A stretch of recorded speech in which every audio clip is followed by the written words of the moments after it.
Assalamualaikum warahmatullahi wabarakatuh. Perkenalkan, nama saya Kori Anissa, NPM 1904012023, Prodi Komunikasi Penyiaran Islam. Di sini saya akan menjelaskan materi tentang persepsi pada mata kuliah Human Relation. Baik, saya akan menjelaskan tentang definisi persepsi. Definisi persepsi yaitu suatu proses di mana seseorang membedakan suatu rangsang dengan rangsang lainnya serta berusaha memberikan interpretasi terhadap arti dari rangsang tersebut menurut Morgan. Lalu persepsi dalam kaitannya dengan lingkungan yaitu sebagai proses di mana individu mengorganisasikan dan menafsirkan kesan indera mereka agar memberi makna kepada lingkungan mereka menurut Robbins. Persepsi secara umum dapat diartikan sebagai pandangan seseorang terhadap sesuatu yang akan membuat respon bagaimana dan dengan apa seseorang akan bertindak. Selanjutnya, persepsi berarti analisis mengenai cara mengintegrasikan penerapan kita terhadap hal-hal di sekeliling individu dengan kesan-kesan atau konsep-konsep yang sudah ada.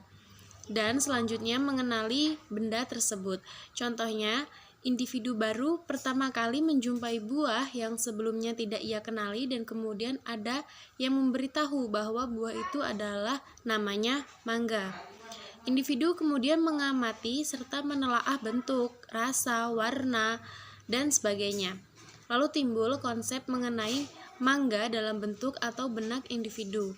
Pada kesempatan lainnya, saat menjumpai buah yang sama, maka individu akan menggunakan kesan-kesan dan konsep yang telah dimiliki untuk mengenali bahwa yang ia lihat itu adalah buah mangga. Lalu, selanjutnya proses persepsi melalui 3 tahapan. Yang pertama, tahap penerimaan stimulus, yang artinya baik stimulus fisik maupun stimulus sosial melalui alat indera manusia, yang dalam proses ini mencangkup pula pengenalan dan pengumpulan informasi tentang stimulus yang ada. Lalu yang kedua, tahap pengolahan stimulus sosial melalui proses seleksi serta pengorganisasian informasi.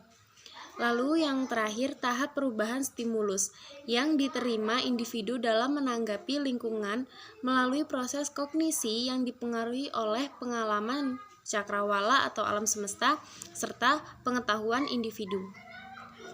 Lalu yang selanjutnya adalah faktor-faktor yang mempengaruhi persepsi.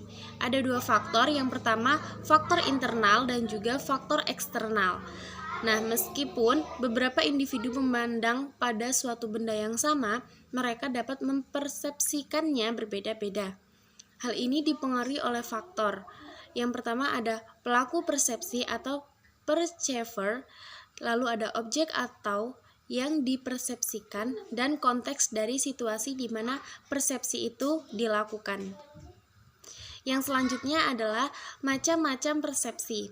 Yang pertama, persepsi objek, ciri-cirinya.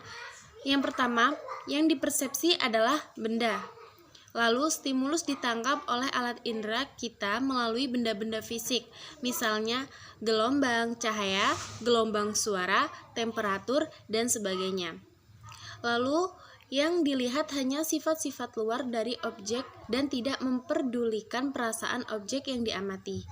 Setelah itu ada objek tidak bereaksi kepada kita dan kita juga tidak memberikan reaksi emosional kepada objek tersebut. Yang terakhir adalah objek relatif tetap. Selanjutnya masih di macam-macam persepsi.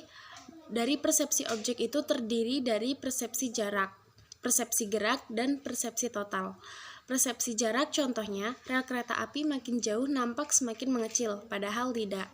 Lalu tiang listrik yang berjajar makin jauh tampak tidak sama tinggi, padahal tidak. Lalu selanjutnya persepsi gerak. Saat kita duduk di dalam mobil dan bersebelahan dengan mobil lain, terkadang suka terasa bingung, kita yang mundur atau mobil sebelah yang maju. Lalu yang terakhir persepsi total. Pada persepsi total baru bisa tampak jelas kalau dilihat secara keseluruhan. Yang selanjutnya, macam-macam persepsi. Nomor 2 adalah persepsi interpersonal. Yang pertama tadi persepsi objek, lalu selanjutnya persepsi interpersonal. Ciri-cirinya adalah yang pertama, Yang dipersepsi yang pasti adalah manusia. Lalu selanjutnya stimulus disampaikan melalui lambang-lambang verbal. Lalu mencoba memahami apa yang tidak tampak oleh alat indera. Lalu selanjutnya reaksi dari yang dipersepsi ada kemungkinan keliru. Yang terakhir manusia selalu berubah-ubah. Selanjutnya, yang terakhir, faktor-faktor yang menyebabkan perbedaan persepsi ada 5 faktor. Yang pertama, orang yang diamati. Lalu faktor kedua, situasi pengamat. Faktor ketiga, konsep diri persepsi. Faktor keempat, diri dan pengamatan terhadap orang lain. Lalu yang kelima adalah karakteristik pribadi atau individu. Itu tadi materi yang dapat saya sampaikan tentang persepsi pada mata kuliah Human Relation.